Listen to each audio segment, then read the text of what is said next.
Assalamualaikum warahmatullahi wabarakatuh. Selamat malam, salam sejahtera untuk kita semua. Bismillahirrahmanirrahim.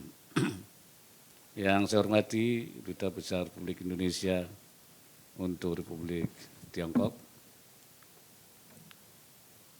Acting Konsul Jenderal RI di Shanghai,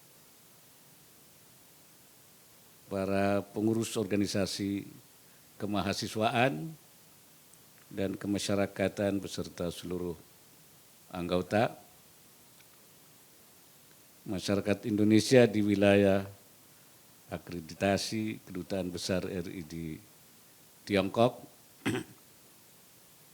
tamu undangan dan hadirin yang berbahagia. Puji syukur kita panjatkan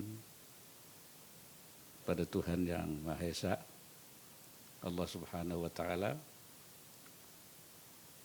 atas berkah, rahmat dan karunia-Nya kita malam ini berkumpul di tempat ini. Saya bahagia dapat berjumpa saudara-saudara masyarakat Indonesia di Shanghai dan sekitarnya, dan saya tentu juga ingin mendengar ya berbagai pandangan dalam mendukung pembangunan di tanah air yang tengah kita ikhtiarkan. Dan saya bangga karena tadi kita menyanyikan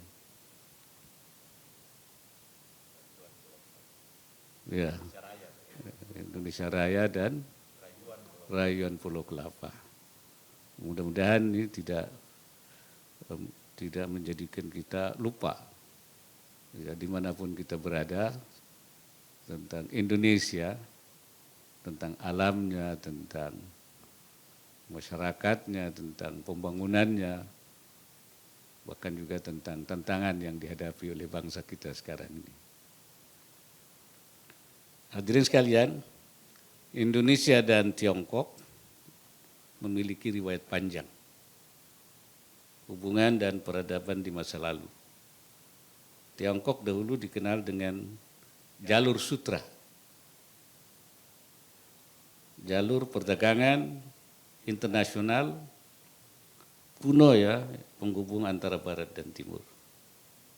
Sementara Nusantara termasyhur dengan jalur rempahnya yang menjadi primadona perdagangan global pada waktu silam.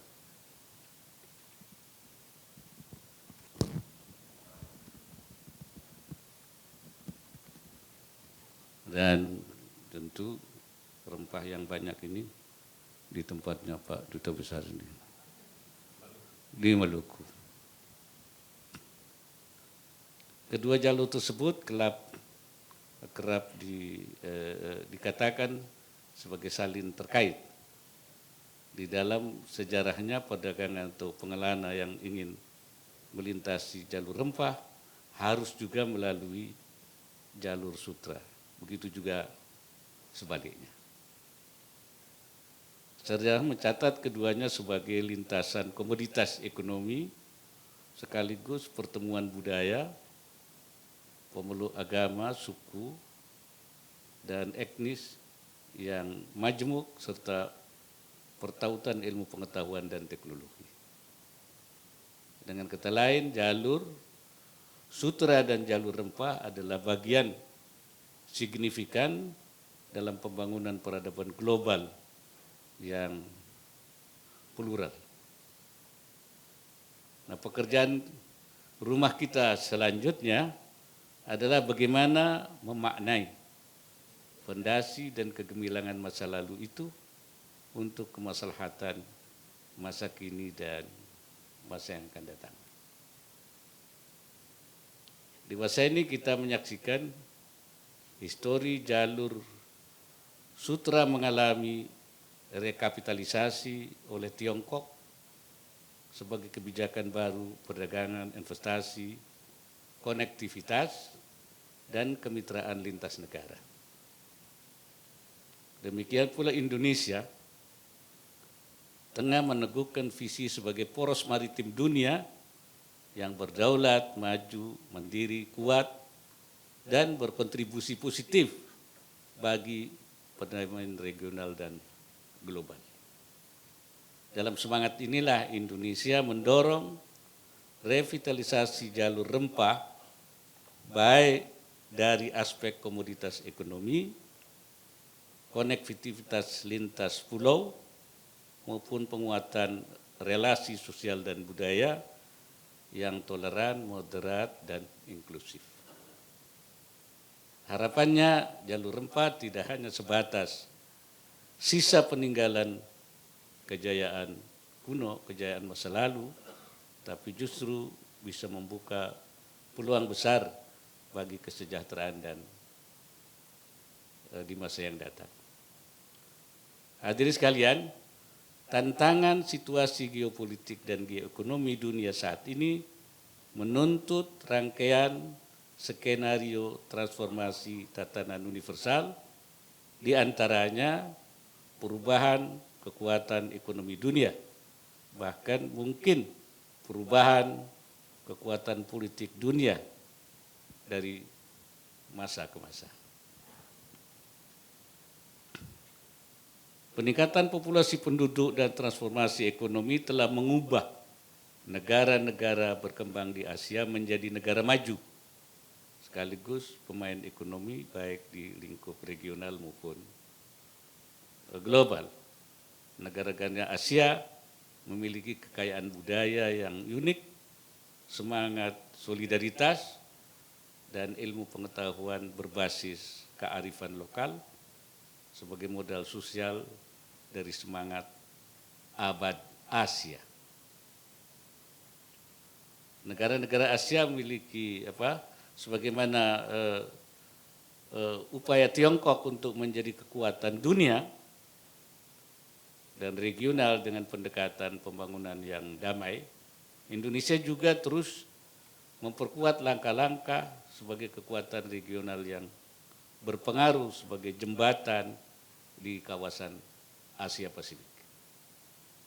Saya yakin Indonesia dan Tiongkok ini akan memainkan peran strategis di dalam tataran global dan regional saat ini hingga ke depan. Itu urgensi penguatan kerjasama kedua negara semakin relevan, utamanya mengingat hubungan Indonesia dan Tiongkok berpotensi mempengaruhi konstelasi politik dan ekonomi global di masa yang akan datang. Hadirin sekalian, visi Indonesia Emas 2045 yang berdaulat, maju, adil, makmur hanya akan terwujud salah satunya apabila Indonesia memiliki pemimpin yang transformatif.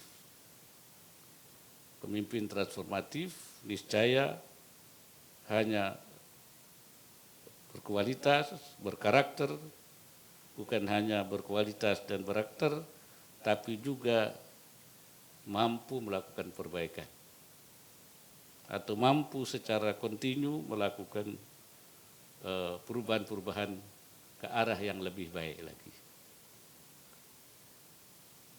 Pemimpin transformatif juga dituntut mampu menjaga komitmen kebangsaan NKRI, Pancasila Undang-Undang Dasar 45, Bhinneka Tunggal Ika, serta menginspirasi komponen bangsa untuk senantiasa menjaga komitmen kebangsaan. Oleh sebab itu, proses pemilu nanti dan juga pilkada di 2024 seyogianya menjadi proses lahirnya pemimpin-pemimpin transformatif yang akan mengelola proses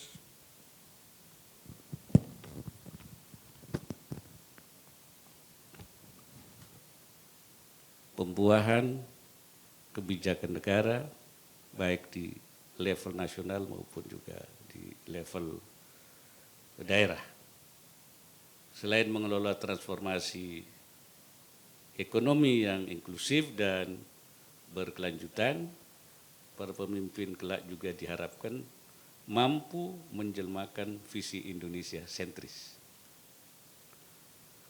Berbagai langkah redistribusi pembangunan dalam bingkai Indonesia sentris terus diupayakan guna mempercepat pemerataan kesejahteraan di daerah, bukan hanya di daerah Jawa tapi juga di luar Jawa, di seluruh Indonesia. Kita desain agar daerah-daerah agar tumbuh dan berkembang sesuai potensi lokal yang dimiliki. Daerah yang maju adalah fondasi bagi ekonomi nasional yang lebih inklusif dan merata. Jadi kalau tidak hanya di pusat tapi juga daerah-daerah. Kalau daerah tidak maju ya Indonesia tidak maju. Tidak hanya dari sisi keadilan ekonomi, Indonesia sentris juga meneguhkan Indonesia yang heterogen, baik suku, agama, ras, identitas sosial maupun budaya.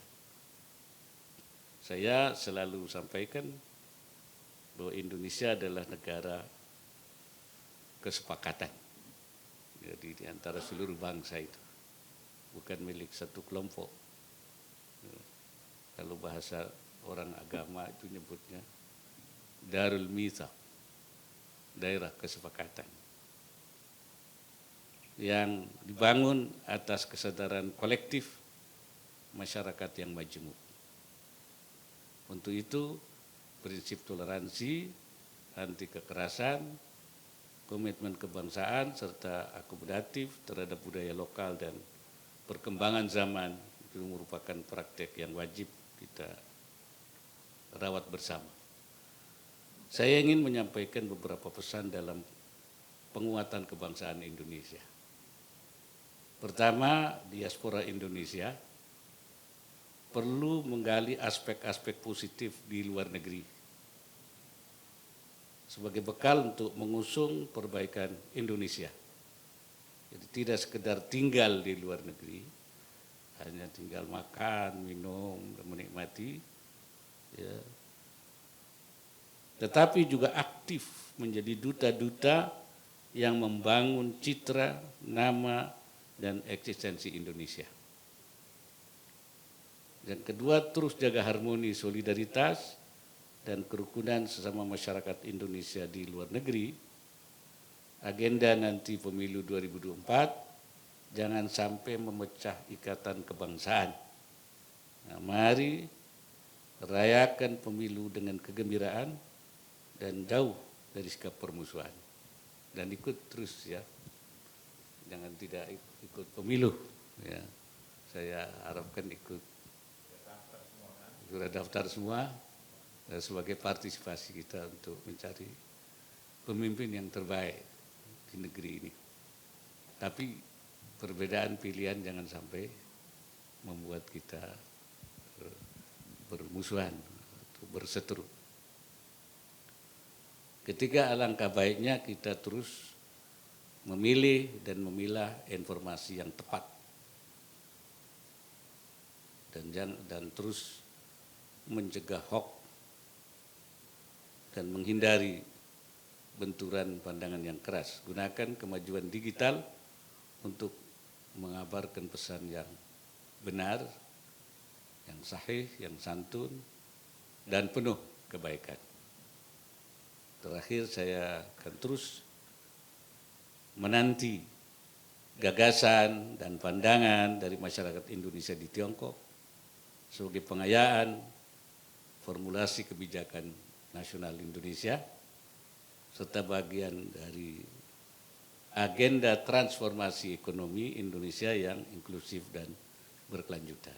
Kepada para mahasiswa, terus gali apa yang Anda ketahui di negeri di Tiongkok. Saya tadi tertarik, ada mahasiswa yang sedang belajar urusan kereta api.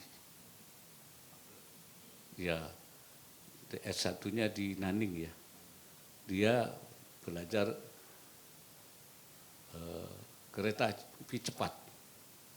yang per jamnya berapa? 350 km.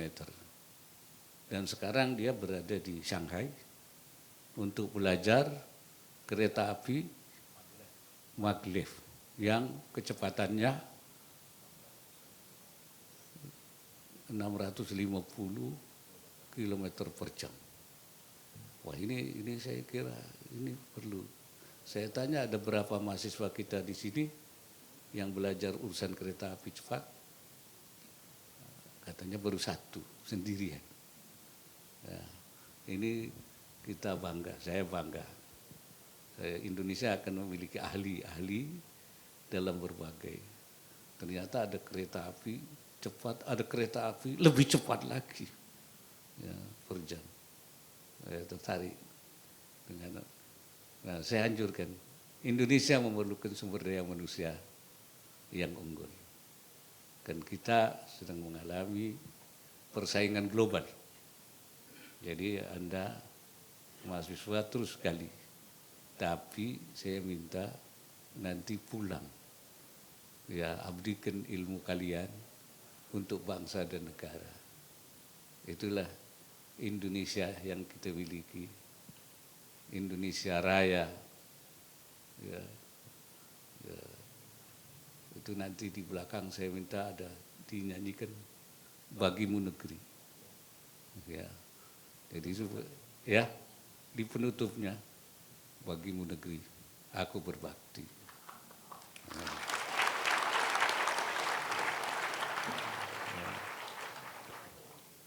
Demikian saya kira Pak Dubes. Semoga pertemuan kita ini akan membawa kebaikan, kemanfaatan, keberkahan bagi bangsa dan negara kita semua. Sekian, Assalamualaikum warahmatullahi wabarakatuh.